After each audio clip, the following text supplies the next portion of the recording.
নমস্কার, গল্প সন্ধানীর আসরে সকল শ্রোতা বন্ধুকে স্বাগত। আশা করি আপনারা সবাই ভালো আছেন। আজকে আমি গল্প পড়ব রবীন্দ্রনাথ ঠাকুরের লেখা গল্প মুসলমানের গল্প। গল্প পাঠ ভালো লাগলে আমার চ্যানেল গল্প সন্ধানীকে আপনারা সাবস্ক্রাইব করবেন আর একটা লাইক, কমেন্ট ও শেয়ার করবেন। শুরু করছি আজকের গল্প মুসলমানের গল্প। তখন অরাজকতার চরগুলো কণ্টকিত করে রেখেছিল রাষ্ট্রশাসন।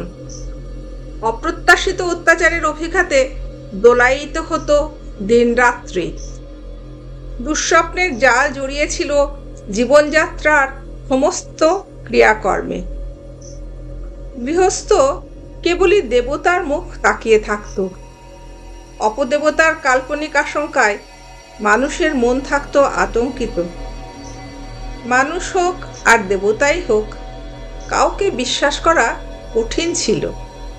কেবলই চোখের জলের দোহাই পাড়তে হতো। শুভকর্ম এবং অশুভ কর্মের পরিণামের সীমারেখা ছিল ক্ষীণ।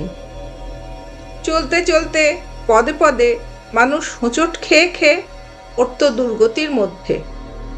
এমন অবস্থায় বাড়িতে রূপসী কন্যার অভ্যাগম ছিল যেন ভাগ্যবিধাতার অভিসম্পাত। এমন মেয়ে ঘরে এলে পরিজনরা সবাই বলতো, পোড়ার মুখে বিদেয় হলেই বাঁচি। সেই রকমেরই একটি আপদ এসে জুটেছিল তিনমহলার তালুকদার বংশীবদনের ঘরে। কমলা ছিল সুন্দরী, তার বাপ মা গিয়েছিল মারা। সেই সঙ্গে সেও বিদায় নিলেই পরিবার নিশ্চিন্ত হতো, কিন্তু তা হলো না। তার কাকা বংশী অত্যন্ত স্নেহে, অত্যন্ত সতর্কভাবে এতকাল তাকে পালন করে এসেছে। তার কাকি কিন্তু প্রতিবেশিনীদের কাছে প্রায়ই বলতো, দেখ তো ভাই, মা বাপ ওকে রেখে গেল কেবল আমাদের মাথায় সর্বনাশ চাপিয়ে। কোন সময় কি হয় বলা যায় না। আমার এই ছেলেপিলের ঘর, তারই মাঝখানে ও যেন সর্বনাশের মশাল জ্বালিয়ে রেখেছে। চারিদিক থেকে কেবল দুষ্ট লোকের দৃষ্টি এসে পড়ে। ওই একলা ওকে নিয়ে আমার ভরাডুবি হবে কোন দিন, সেই ভয়ে আমার ঘুম হয় না। এতদিন চলে যাচ্ছিল একরকম করে, এখন আবার বিয়ের সম্বন্ধ এলো। সেই ধুমধামের মধ্যে আর তোকে লুকিয়ে রাখা চলবে না। ওর কাকা বলতো, সেই জন্যেই আমি এমন ঘরে পাত্র সন্ধান করছি যারা মেয়েকে রক্ষা করতে পারবে। ছেলেটি মোচাখালীর পরমানন্দ শেঠের মেজ ছেলে। অনেক টাকার তবিল চেপে বসে আছে। বাপ মলেই তার চিহ্ন পাওয়া যাবে না। ছেলেটি ছিল বেজায় শৌখিন। বাজ পাখি উড়িয়ে, জুয়ো খেলে, বুলবুলের লড়াই দিয়ে খুব বুক ঠুকেই টাকা ওড়াবার পথ খোলসা করেছিল। নিজের সম্পদের গর্ব ছিল তার খুব। অনেক ছিল মাল। মোটা মোটা ভোজপুরি পালোয়ান ছিল, সব বিখ্যাত লাঠিয়াল। সে বলে বেড়াতো, সমস্ত তল্লাটে কোন ভগ্নিপতির পুত্র আছে যে ওর গায়ে হাত দিতে পারে। মেয়েদের সম্বন্ধে সে ছেলেটি বেশ একটু শৌখিন ছিল। তার এক স্ত্রী আছে, আর একটি নবীন বয়সের সন্ধানে সে ফিরছে। কমলার রূপের কথা তার কানে উঠল। শেঠ বংশ খুব ধনী, খুব প্রবল। ওকে ঘরে নেবে এই হলো তাদের পণ। কমলা কেঁদে বলে, কাকামণি, আমাকে কোথায় ভাসিয়ে দিচ্ছ? তোমাকে রক্ষা করার শক্তি থাকলে চিরদিন তোমাকে বুকে করে রাখতুম মা। বিবাহের সম্বন্ধ যখন হলো তখন ছেলেটি খুব বুক ফুলিয়ে এলো আসরে। বাজনাবাদ্যি সমারোহের অন্ত ছিল না। কাকা হাত জোর করে বললে, বাবাজি, এত ধুমধাম করা ভালো হচ্ছে না, সময় খুব খারাপ। শুনে সে আবার ভগ্নিপতির পুত্রদের আস্পর্ধা করে বললে, দেখা যাবে কেমন সে কাছে ঘেঁষে। কাকা বললে, বিবাহ অনুষ্ঠান পর্যন্ত মেয়ের দায় আমাদের, তারপর মেয়ে এখন তোমার। তুমি ওকে নিরাপদে বাড়ি পৌঁছাবার দায় নাও। আমরা এ দায় নেবার যোগ্য নই, আমরা দুর্বল। ও বুক ফুলিয়ে বললে, কোনো ভয় নেই। ভোজপুরি দারোয়ানেরা গোঁপচারা দিয়ে দাঁড়ালে সব লাঠি হাতে। কন্যা নিয়ে চললেন বর সে বিখ্যাত মাঠের মধ্যে, তালতড়ির মাঠ। মধুমোল্লার ছিল ডাকাতের সর্দার। সে তার দলবল নিয়ে রাত্রি যখন 2 প্রহর হবে, মশাল জ্বালিয়ে হাঁক দিয়ে এসে পড়ল। তখন ভোজপুরিদের বড় কেউ বাকি রইল না। মধুমোল্লার ছিল বিখ্যাত ডাকাত, তার হাতে পড়লে পরিত্রাণ নেই। কমলা ভয়ে চতুর্দোলা ছেড়ে ঝোপের মধ্যে লুকোতে যাচ্ছিল। এমন সময় পিছনে এসে দাঁড়ালো বৃদ্ধ কবির খাঁ। তাকে সবাই পয়গম্বরের মতোই ভক্তি করত। কবির সোজা দাঁড়িয়ে বললে, বাবা সকল, তফাৎ যাও, আমি হবির খাঁ। ডাকাতরা বললে, খাঁ সাহেব, আপনাকে তো কিছু বলতে পারবো না, কিন্তু আমাদের ব্যবসা মাটি করলেন কেন? যাই হোক, তাদের ভঙ্গ দিতেই হলো। কবির এসে কমলাকে বললে, তুমি আমার কন্যা, কোনো ভয় নেই তোমার। এখন এই বিপদের জায়গা থেকে আমার ঘরে চলো। কমলা অত্যন্ত সংকুচিত হয়ে উঠল। কবির বললে, বুঝেছি তুমি হিন্দু ব্রাহ্মণের মেয়ে, মুসলমানের ঘরে যেতে সংকোচ হচ্ছে। কিন্তু একটা কথা মনে রেখো, যারা যথার্থ মুসলমান তারা ধর্মনিষ্ঠ ব্রাহ্মণকেও সম্মান করে। আমার ঘরে তুমি হিন্দু বাড়ির মেয়ের মতোই থাকবে। আমার নাম কবির খাঁ। আমার বাড়ি খুব নিকটে, তুমি চলো, তোমাকে আমি খুব নিরাপদে রেখে দেব। কমলা ব্রাহ্মণের মেয়ে সংকোচ কিছুতেই যেতে চায় না। সেই দেখে হবির বলল, দেখো, আমি বেঁচে থাকতে এই তল্লাটে কেউ নেই যে তোমার ধর্মে হাত দিতে পারে। তুমি এসো আমার সঙ্গে, ভয় করো না। কবির খাঁ কমলাকে নিয়ে গেল তার বাড়িতে। আশ্চর্য এই, মুসলমান বাড়ির 8 মহলা বাড়ির 1 মহলে আছে শিবের মন্দির আর হিন্দুয়ানির সমস্ত ব্যবস্থা। একটি বৃদ্ধ হিন্দু ব্রাহ্মণ এলো। সে বললে, মা, হিন্দু ঘরের মতো এ জায়গা তুমি জেনো, এখানে তোমার জাত রক্ষে হবে। কমলা কেঁদে বললে,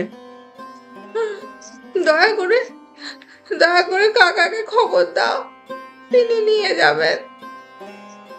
কবির বললে, বাছা, ভুল করছো, আজ তোমার বাড়িতে কেউ তোমাকে নিয়ে যাবে না, তোমাকে পথের মাঝে ফেলে দিয়ে যাবে। না হয় একবার পরীক্ষা করে দেখো। কবির খাঁ কমলাকে তার কাকার খিড়কির দরজা পর্যন্ত পৌঁছে দিয়ে বললে, আমি এখানেই অপেক্ষা করে রইলুম। বাড়ির ভিতর গিয়ে কাকার গলা জড়িয়ে ধরে কমলা বললে, কাকামণি, আমাকে তুমি ত্যাগ করো না।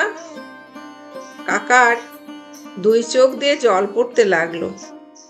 কাকি এসে দেখে বলল, দূর করে দাও লক্ষ্মীকে। পার্বনাশী, বেজাতে ঘর থেকে ফিরে এসছিস, ওর তো লজ্জা নেই। কাকা বললে, উপায় নেই মা, আমাদের যে হিন্দুর ঘর, এখানে তোমাকে কেউ ফিরে নেবে না। মাঝের থেকে আমাদেরও জাত যাবে। মাথা হেঁট করে রইল কমলা কিছুক্ষণ। তারপর ধীর পদক্ষেপে খিড়কির দরজা পার হয়ে কবিরের সঙ্গে চলে গেল। চিরদিনের মতো বন্ধ হলো তার কাকার ঘরে ফেরার কপাট। কবির খাঁর বাড়িতে তার আচার ধর্ম পালন করবার ব্যবস্থা রইল। কবির খাঁ বললে, তোমার মহলে আমার ছেলেরা কেউ আসবে না। এই বুড়ো ব্রাহ্মণকে নিয়ে তোমার পূজা আর্চা, হিন্দু ঘরের আচার বিচার মেনে চলতে পারবে। এই বাড়ি সম্বন্ধে পূর্বকালের একটু ইতিহাস ছিল। এই মহলকে লোকে বলতো রাজপুতানির মহল। পূর্বকালের নবাব এনেছিলেন রাজপুতের মেয়েকে, কিন্তু তাকে তার জাত বাঁচিয়ে আলাদা করে রেখেছিলেন। সে শিব পূজা করত, মাঝে মাঝে তীর্থ ভ্রমণেও যেত। তখনকার অভিজাত বংশীয় মুসলমানেরা ধর্মনিষ্ঠ হিন্দুকে শ্রদ্ধা করত। সেই রাজপুতানি এই মহলে থেকে যত হিন্দু বেগমদের আশ্রয় দিত, তাদের আচার বিচার থাকতো অক্ষুণ্ণ। শোনা যায় এই হবির খাঁ সেই রাজপুতানির পুত্র।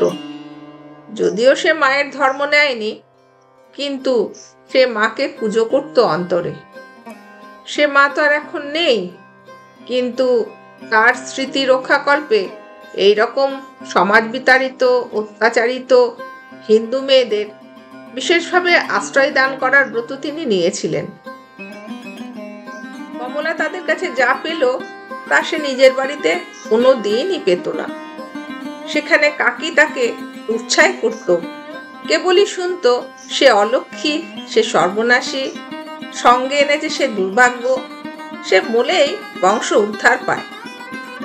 তার কাকা তাকে লুকিয়ে মাঝে মাঝে কাপড় চোপড় কিনে দিতেন, কিন্তু কাকির ভয়ে সেটা গোপন করতে হতো। রাজপুতানির মহলে এসে সে যেন মহিষীর পদ পেলে।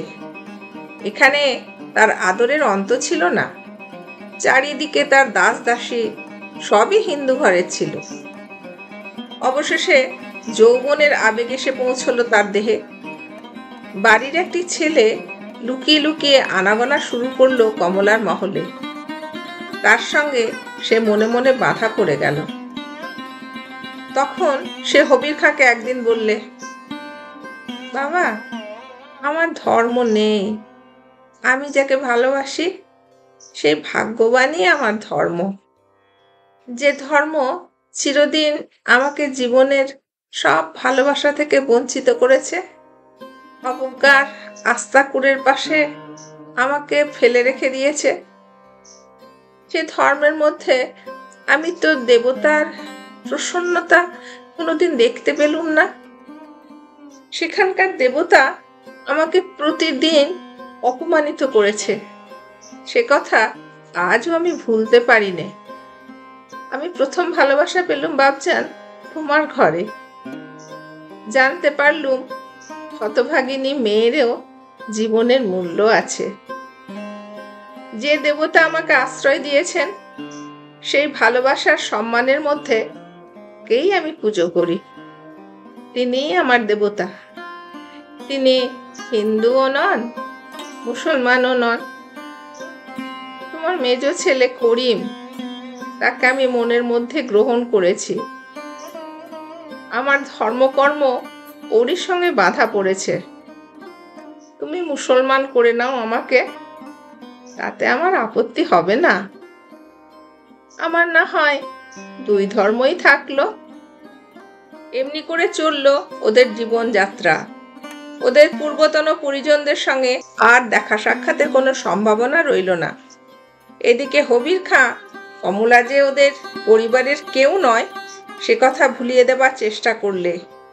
ওর নাম হলো মেহেরজান। ইতিমধ্যে ওর কাকার দ্বিতীয় মেয়ের বিবাহের সময় এলো। তার বন্দোবস্তও হলো পূর্বের মতো। আবার এলো সেই বিপদ। পথের মধ্যে হুঙ্কার দিয়ে এসে পড়ল সেই ডাকাতের দল। শিকার থেকে তারা একবার বঞ্চিত হয়েছিল, সে দুঃখ তাদের ছিল। এবার তার শোধ নিতে চায়। কিন্তু তারই পিছন পিছন এলো আর এক হুঙ্কার, খবরদার! ওই রে, হবির খাঁ ছেলেরা এসে সব নষ্ট করে দিল। কন্যাপক্ষরা যখন কন্যাকে পালকির মধ্যে ফেলে রেখে যে যেখানে পেল দৌড় মারতে চায়, তখন তাদের মাঝখানে দেখা দিল কবির খাঁয়ের অর্ধচন্দ্র আঁকা পতাকা বাঁধা বর্ষার ফলক। সেই বর্ষা নিয়ে দাঁড়িয়েছে নির্ভয়ে একটি রমণী। সরলাকে তিনি বললেন, বোন, তোর ভয় নেই, তোর জন্য আমি তার আশ্রয় নিয়ে এসেছি, যিনি সকলকে আশ্রয় দেন, যিনি কারো জাত বিচার করেন না। কাকা, প্রণাম তোমাকে। ভয় নেই, তোমার পা ছোঁবো না। খনিকে তোমার ঘরে নিয়ে যাও, একে কিছুতে অস্পৃশ্য করেনি। কাকিকে বলো, অনেকদিন তার অনিচ্ছুক অন্নবস্ত্রে মানুষ হয়েছে, সেদিন যে আমি এমন করে আজ শুধতে পারবো তা ভাবিনি। ওর জন্য একটি রাঙা চেলি এনেছি, সেই নাও। আর একটি কিংখাবের আসন। আমার বোন যদি কখনো দুঃখে পড়ে, তবে মনে থাকে যেন তার মুসলমান দিদি আছে তাকে রক্ষা করার জন্য। নমস্কার। আজকের মতো গল্প পাঠ এখানে শেষ করলাম। সকলে ভালো থাকবেন।